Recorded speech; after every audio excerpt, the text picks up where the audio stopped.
Hello दोस्तों, exam warriors में आपका स्वागत है। दोस्तों, आज के वीडियो में हम बिहार के इतिहास का 10वां पार्ट कवर करने वाले हैं। दोस्तों, बहुत ही इंपॉर्टेंट क्वेश्चन इसमें शामिल किए गए हैं जो कि बिहार एसएससी यानी सचिवालय सहायक के लिए बहुत ही इंपॉर्टेंट होने वाला है। तो वीडियो के लास्ट तक बने रहिए। तो चलिए वीडियो को शुरू करते हैं। सबसे पहला है, पटना संग्रहालय की स्थापना कब हुई थी? दोस्तों, यह 1919 में हुई थी। पटना संग्रहालय की स्थापना 1919 में हुई थी।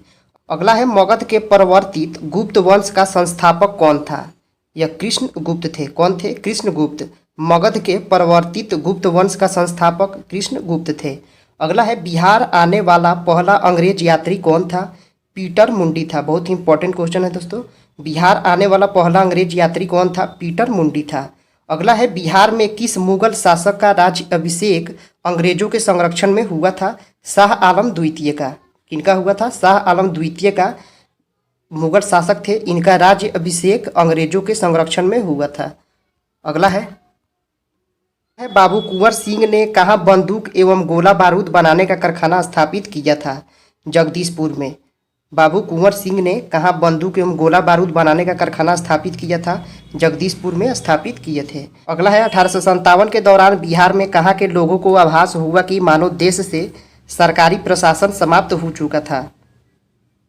यह तिरहुत के लोग थे। कहाँ थे? तिरहुत के लोग थे। अगला है, 1857 के विद्रोह के दौरान किसने अंग्रेजों के विरुद्ध छापामार किया था? यह अमर सिंह थे। कौन थे? अमर सिंह। 1857 के विद्रोह के दौरान अंग्रेजों के विरुद्ध छापामार युद्ध किया था अमर सिंह ने। अगला प्रश्न है, अमर सिंह ने 1857 के विद्रोह के दौरान कहाँ सरकार की स्थापना की थी? कैमूर में। अमर सिंह ने 1857 के विद्रोह के दौरान कैमूर में सरकार की स्थापना की थी। अगला है, 1857 के विद्रोह के दौरान किस जिले की किलेबंदी की गई थी? मुजफ्फरपुर जिले की। किस जिले की? मुजफ्फरपुर जिले की 1857 के विद्रोह के दौरान किलेबंदी की गई थी। अगला है, 1857 के विद्रोह के दौरान कहाँ एक्सप्रेस डाक की नई लाइनें खोली गई थी? एक्सप्रेस डाक की नई लाइनें खोली गई थी पूर्णिया से मुजफ्फरपुर। कहाँ से कहाँ एक्सप्रेस डाक की नई लाइनें खोली गई थी? पूर्णिया से मुजफ्फरपुर की खोली गई थी। अगला है, कहाँ के राजा ने कुंवर सिंह को अपने राज्य में प्रवेश की अनुमति नहीं दी थी? यह रीवा के राजा थे। कहाँ के राजा ने कुंवर सिंह को अपने राज्य में प्रवेश की अनुमति नहीं दी थी? रीवा के राजा थे। अगला है, अवध के शाह ने कुंवर सिंह को कहाँ के लिए एक फरमान दिया था? आजमगढ़ के लिए दिया था। अवध के शाह ने कुंवर सिंह को कहाँ के लिए फरमान दिया था? आजमगढ़ के लिए। अगला है, कुंवर सिंह ने कहाँ के युद्ध में नाना साहब को सहयोग दिया था? तो कानपुर के युद्ध में इन्होंने नाना साहब का सहयोग किया था। अगला है,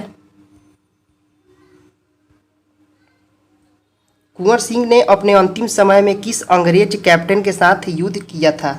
यह ली ग्रांड थे। कौन थे? ली ग्रांड। कुंवर सिंह ने अपने अंतिम समय में ली ग्रांड अंग्रेज कैप्टन थे, इनके साथ युद्ध किया था। अगला है, 1857 के विद्रोह के दौरान किस जिले के जमींदारों ने कंपनी को सहायता दी थी? हथुआ के जमींदारों ने 1857 के विद्रोह के दौरान कंपनी को सहायता की थी, हथुआ के जमींदारों ने। अगला है, 1830 के दशक में पटना किस आंदोलन का केंद्र बना हुआ था? बहावी आंदोलन का। 1830 के दशक में पटना किस आंदोलन का केंद्र था? बहावी आंदोलन का केंद्र था। अगला प्रश्न है, खुदीराम बोस को कब फांसी दी गई थी? यह 11 अगस्त 1908 को खुदीराम बोस को फांसी दे दी गई थी, 11 अगस्त 1908 को।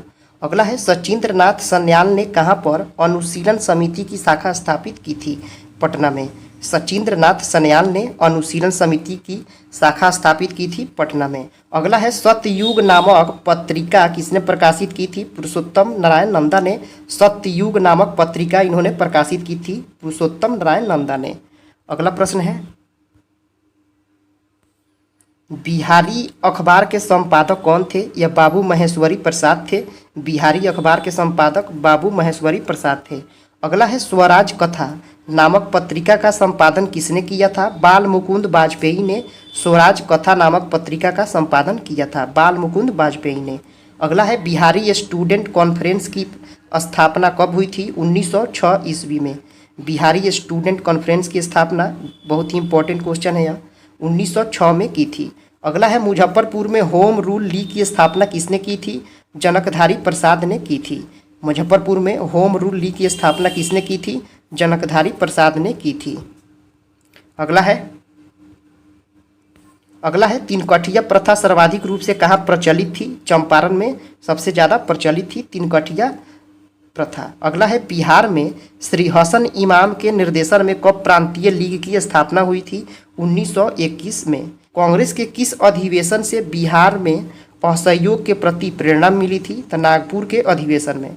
कांग्रेस के किस अधिवेशन में बिहार में असहयोग के प्रति प्रेरणा मिली थी? तो नागपुर के अधिवेशन में। अगला है बिहार में असहयोग आंदोलन के प्रमुख नेता कौन थे? डॉक्टर राजेंद्र प्रसाद थे। बिहार में असहयोग आंदोलन के प्रमुख नेता डॉक्टर राजेंद्र प्रसाद थे। अगला है बिहार के प्रथम राष्ट्रीय महाविद्यालय की स्थापना 1921 में कहाँ हुई थी? पटना में की गई थी। बिहार के प्रथम राष्ट्रीय महाविद्यालय की स्थापना 1921 में पटना में की गई थी। अगला है 1922 में स्वराज दल की स्थापना कहाँ हुई थी? गया में। 1922 में स्वराज दल की स्थापना गया में हुई थी। अगला है कांग्रेस के किस अधिवेशन में विदेशी वस्त्रों के पूर्ण बहिष्कार का लक्ष्य रखा गया था? कोलकाता के अधिवेशन में। कांग्रेस के किस अधिवेशन में विदेशी वस्त्रों के पूर्ण बहिष्कार का लक्ष्य रखा गया था? कोलकाता के अधिवेशन में। दोस्तों यह वीडियो यहीं पे समाप्त होता है। दोस्तों इसको याद करने का तरीका है कि आप इस वीडियो को 2-3 बार जरूर 2x स्पीड पर देखें ताकि आपको यह अच्छी तरह से रिवाइज हो जाए। दोस्तों अगर आपने इससे पहले वाला पार्ट नहीं देखा है तो प्लेलिस्ट में जाकर देख सकते हैं। आपको यह वीडियो कैसा लगा कमेंट करके बताइए। पसंद आया है तो लाइक कीजिए, सब्सक्राइब कीजिए। फिर मिलते हैं अगले वीडियो में। जय हिंद दोस्तों।